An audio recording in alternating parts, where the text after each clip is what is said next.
Welcome to this explainer. Today, we're unpacking a placement I know you are likely already familiar with, but we are looking at it through a very specific lens, Ketu in the 12th house. It's a fascinating dynamic because it directly pushes back against our relentlessly noisy modern world in some incredibly profound ways. So let's just jump right in. I want you to be brutally honest with yourself for a second. Can you truly sit quietly with your own mind without needing some sort of distraction? Modern life literally conditions us for endless movement. Think about it. The exact moment life gets quiet, what happens? We instantly reach for our phones to doom scroll or, we throw on a podcast in the background just to fill the void. Silence has somehow become this thing we actively, almost desperately avoid. Which brings us to Section 1, the power of silence. To really understand why sitting in stillness is so difficult for us, we have to look at Ketu's natural resonance here. You already know Ketu is the planetary energy of detachment, right? So it is completely 100% at home in the 12th house, the house of healing, solitude, and the subconscious.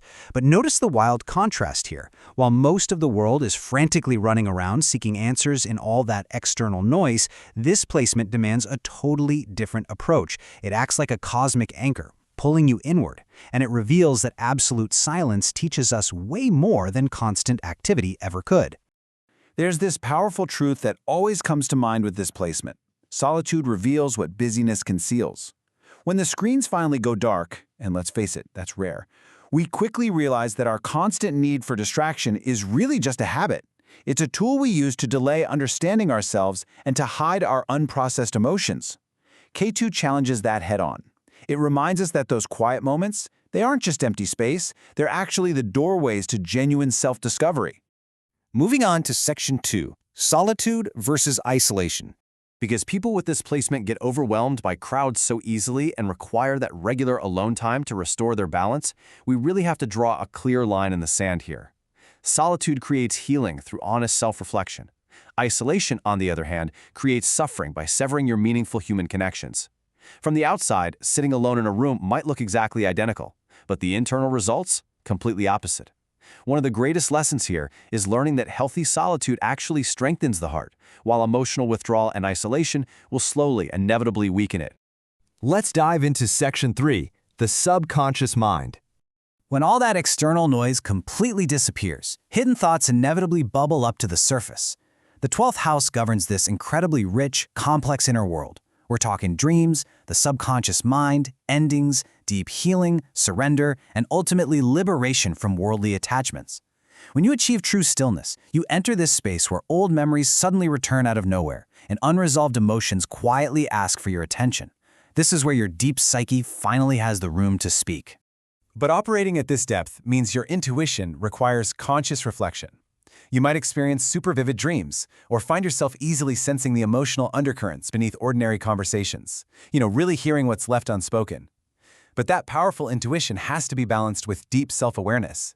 Because if it's not, your hidden fears and unconscious habits can quietly step in and start dictating your most important life decisions without you even realizing it. All right, Section 4, learning to let go. Operating with that kind of intense subconscious awareness dramatically shifts how you relate to the material world. Society is constantly preaching accumulation, right? We are constantly rewarded for endless productivity, hyper-social activity, and material success. We're essentially told to gather and grow, nonstop. But Ketu flips the script. Ketu guides us through release. It points toward inner peace and freedom by letting go, reminding us that life's absolute greatest insights don't arrive when you're furiously taking action. They arrive when you release what no longer serves you. So how does that release actually happen in real time? Well, first, those burning ambitions and rigid expectations simply begin to dissolve. They just lose their grip on you.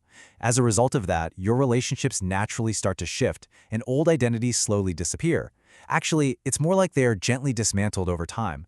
It can feel really confusing, and even painful at first. Letting go of who you thought you were is never easy. But ultimately, releasing those attachments creates a vast, beautiful space for clarity. It transforms what initially feels like a loss into this profound opportunity for freedom. And that brings us to Section 5, the art of surrender. This whole ongoing process of letting go cuts right to the absolute core of human anxiety, our craving for control. We want to hold on to certainty so badly, but gripping that anchor just makes life heavier and way more exhausting. On the flip side, willingly accepting what cannot be logically explained brings so much peace.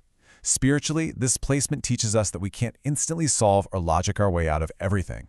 True transformation happens internally, when we willingly trade that heavy illusion of control for quiet, peaceful surrender.